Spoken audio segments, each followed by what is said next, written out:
Bon, bonjour les camarades. Donc là, on est devant la centrale de Civaux avec les salariés de Fiduciel. Alors dites-moi déjà pourquoi vous êtes en grève, pourquoi vous êtes là en fait? Parce qu'on a eu des coefficients, on a des demandes de coefficients, parce que le salaire qu'on avait sur d'autres centrales, ils ont eu des choses il y a bien longtemps. Nous, ça fait 25 ans qu'on n'a rien fait, on n'a pas revendiqué. On s'est créé un groupe entre collègues au départ. On s'est posé des questions, qu'est-ce qu'on pourrait demander à nos patrons. Et puis, vis-à-vis de ça, on a demandé un petit peu ce qui se passait sur d'autres centrales aussi. On a regardé, on a examiné ça. Alors aujourd'hui, celui qui m'a accompagné au début, moi, c'est Olivier. Il n'est pas là, malheureusement, mais une petite pensée à lui, franchement, fortement. Hein. Enfin, moi, je pense que les camarades, ils seront d'avis avec moi. Et on a regardé tout ça. On a vu Sébastien, donc de la CGT d'EDF. On lui a posé la question qu'est-ce qu'on pourrait faire pour obtenir des choses. Et surtout parler de nous, quoi, parce qu'on était un petit peu défavorisés par rapport à d'autres agents de sécurité sur d'autres centrales. Voilà pourquoi on est là aujourd'hui. Il nous manque des sous. Voilà, point barre, il nous manque des sous. Notre société donne à d'autres, on va dire à d'autres agents, mais nous, rien du tout en fait. Et on le voit encore aujourd'hui. On le voit aujourd'hui. Alors aujourd'hui, c'est votre 4e journée de grève. Là, tout à l'heure, je viens d'assister à l'AG. Là, vous avez reconduit à une nouvelle journée de grève. Ouais. Donc, vous n'êtes pas prêt à lâcher alors? Bien sûr que non. On lâchera rien. On lâchera rien. En contrepartie, les autres vont témoigner aussi, mais il nous manque au bas mot par mois 190 € par mois net dans notre poche. C'est énorme aujourd'hui dans le contexte actuel. Je pense que par rapport à d'autres où c'est un coût de 30-40 €, 190 €, on est quasiment sur les 200 € de manque à gagner par agent. C'est énorme, c'est énorme. Alors que ce soit comme nous les ADS ou que ce soit les chefs de poste, et puis il y a plein d'autres choses qui ne vont pas au sein de l'entreprise.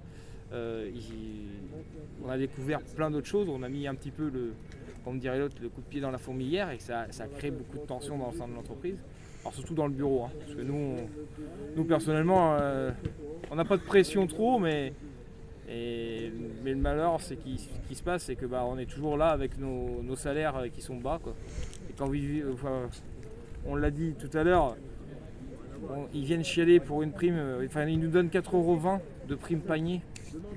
Aujourd'hui à 4,20 €, je ne sais pas ce que vous achetez. Surtout que sur d'autres CNPE, la prime panier par exemple peut être jusqu'à 7,30 €, 7,50 €, 8 €. Donc on ne comprend pas vraiment pourquoi nous on aurait le droit qu'à 4,22 € et les autres ils ont le droit à 7 ou 8 €. En fait, on demande simplement une harmonisation au sein de toutes les CNPE. Pourquoi certaines CNPE, comme Chinon ou Dampierre, je dis un exemple, on n'a pas les mêmes coefficients, on n'a même pas les mêmes paniers, on n'a pas les mêmes primes d'arrêt de tranche. Donc c'est juste une harmonisation que Fiduciel pourrait faire, mais qui ne veut pas faire pour le moment. Qui ne veut pas faire. Je pense que c'est pas compliqué. Donc on demande juste à rétablir un peu l'équilibre entre les CNPE et juste nos droits, quoi. On revendique notre coefficient comme... On revendique notre travail. C'est surtout quand on leur parle pour tout ce qui est au niveau de toutes les centrales, pour que toutes les centrales qui sont fiduciales, on soit tous pareils. Et là, ils disent que non, ce n'est pas possible parce que c'est pas le même, c'est pas pareil. Tous les deux F ne sont pas pareils. Mais ce qu'il y a, c'est qu'eux ne veulent pas lâcher et nous, on lâchera rien non plus. Ok, super. Donc là, si j'ai bien compris, si j'ai bien suivi l'histoire, au début vous n'étiez pas syndiqué à la CGT, là vous êtes quand même un paquet qui avait rejoint la CGT. Ouais, je crois qu'on est plus de la moitié des 34 personnes à avoir rejoint le mouvement de la CGT. Parce qu'en fait, je pense qu'ils nous ont forcés à le faire. Enfin, ceux qui sont là, par exemple, on assiste tout le temps aux réunions entre les patrons et payez nous en fait, c'est nous les négociateurs quasiment. Et on le voit à chaque fois. C'est un bobard, un mensonge. Alors qu'on le sait, on sait ce qu'ils font. Et ils mentent tout le temps. Et maintenant c'est que le pire, ils mentent, ils disent une chose à nous, et ils vont voir la direction du CNPE, leurs clients, et ils leur mentent en plus. C'est inadmissible. C'est inadmissible. Aujourd'hui, on est beaucoup dans le groupe. C'est un groupe jeune. Hein. C'est un groupe assez jeune. Enfin, assez jeune. Il y a quand même des anciens. Il y a un monsieur qui est l'âme de la centrale chez nous, qui a connu les champs avant que la centrale se construise, qui est là depuis le départ. Et il voit la situation se dégrader. Franchement, même lui, il est député et c'est pour ça qu'il est avec nous aujourd'hui. Il a fait partie du premier mouvement il y a 25 ans et il est toujours là avec nous. Et je trouve ça, moi je respecte ces personnes-là parce que cette personne-là, elle a travaillé toute sa vie et pour être augmentée de quelques miettes, on va dire quelques miettes. Alors que, comme l'a dit les camarades, sur d'autres centrales, ils ont d'autres choses et ils veulent pas harmoniser la nôtre. Quoi. Et c'est dommage parce que nous, c'est notre bébé, c'est notre métier. Hein, et on fait vraiment de la sécurité. Hein, on garde pas un supermarché. Il faut savoir que la centrale nucléaire, c'est dangereux pour tout le monde.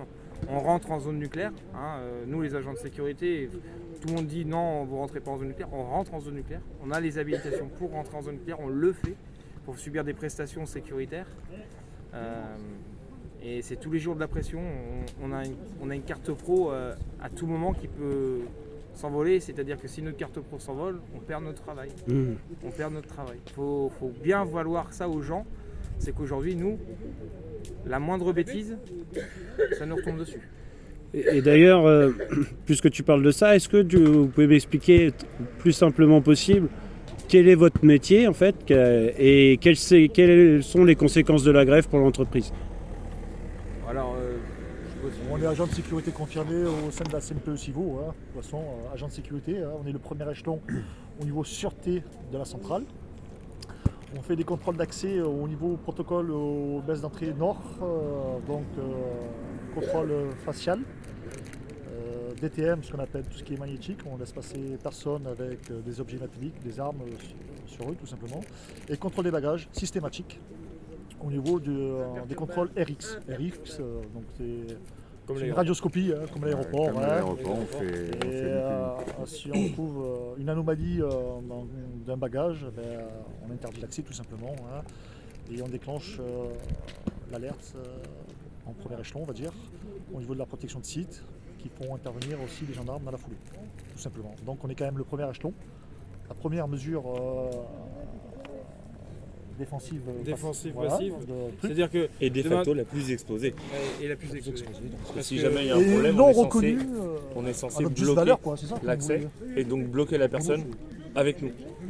Donc dans le cas d'un explosif ou d'une arme, donc c'est vraiment tout pour notre pomme. C'est juste le protocole d'entrée. Donc on n'a pas que ça, on a aussi à faire des contrôles de rondes, des contrôles de véhicules, des rondes systématiques aléatoires sur des horaires non définis, on va dire, pour vérifier l'intégrité de la ZAC, de la clôture d'accès, on va dire. Des rondes sur des points d'importance vitale qui sont les tranches 1 et 2, les réacteurs, les bâtiments réacteurs, les bâtiments de banne, on va dire, tout ça. Donc vérifier la perméabilité, on va dire, des portails, qui sont très importantes, hein. C'est notre responsabilité. Pour l'ouverture également pour les prestataires. Contrôler l'accès, c'est surtout le contrôle d'accès. Le contrôle d'accès sur différentes zones. Sur les différentes zones et surtout sur la zone nucléaire. Aujourd'hui, on a avec nous un groupement de gendarmerie qui s'appelle le PSPG, mais ces personnes-là ne sont pas là pour nous protéger, ils sont là pour protéger les bâtiments en cas de défaillance. C'est-à-dire qu'aujourd'hui un terroriste se pointe à l'entrée du site qui est un petit peu plus loin là. Les premières balles, c'est pour nous. Nous ne sommes pas équipés de gilets pare-balles, nous ne sommes pas des gendarmes, mais par contre, les premières victimes, c'est nous. Pour 1 500 €, ça fait pas cher payer. Ça fait pas cher payer. Surtout que là, les risques grandissent. Et les risques grandissent de jour en jour avec la guerre en Ukraine, les risques d'attentats qu'il y a eu partout. On l'a bien vu au Bataclan, les premières victimes ont été les agents de sécurité qui ont été morts. Au Stade de France, heureusement qu'il y a eu les agents de sécurité qui ont refoulé les deux terroristes. Parce que là, il y avait 2 bombes, ça aurait pu faire des milliers de personnes. Merci à ces gens-là. Merci à ces gens-là, ils font exactement le même métier que nous. Je veux dire, le métier de la sécurité en France, aujourd'hui on le voit très bien avec les JO, pourquoi il manque 30 000 agents aujourd'hui? Parce que la France ne reconnaît pas cette force à cette juste valeur. Ces petits métiers, quoi. Ouais. On est quand même en France 250 000 agents de sécurité. C'est quasiment une force aussi grande que la gendarmerie ou la police. Il faut savoir que voilà, aujourd'hui, on passe des diplômes, on n'est plus agent de sécurité comme dans le temps, on appelait ça les vigiles, les videurs. C'est fini ça. C'est fini, hein. C'est terminé. C'est-à-dire vous passez des diplômes aujourd'hui pour ça.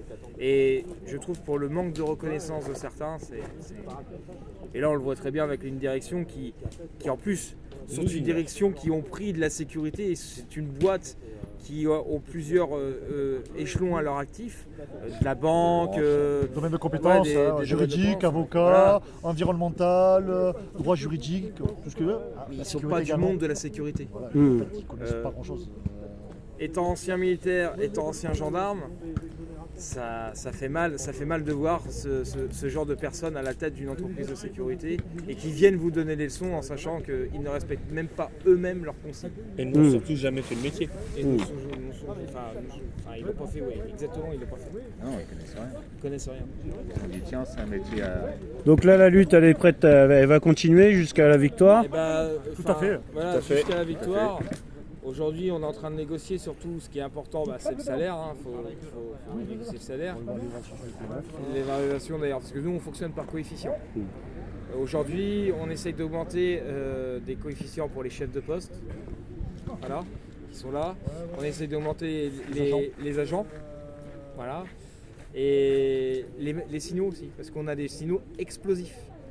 C'est-à-dire que les gens viennent passer aussi des diplômes pour leurs chiens qui font que ça. Et aujourd'hui, ces gens-là peuvent être appelés n'importe où en France pour aller faire une détection explosive sur un bagage. Donc aujourd'hui, c'est compliqué. Même eux ne sont pas reconnus. Voilà. Ok, très bien. Et ben, merci beaucoup les camarades. Merci à On vous souhaite une bonne lutte. Merci. Et à très bientôt. De toute façon, on continuera à vous suivre. Merci.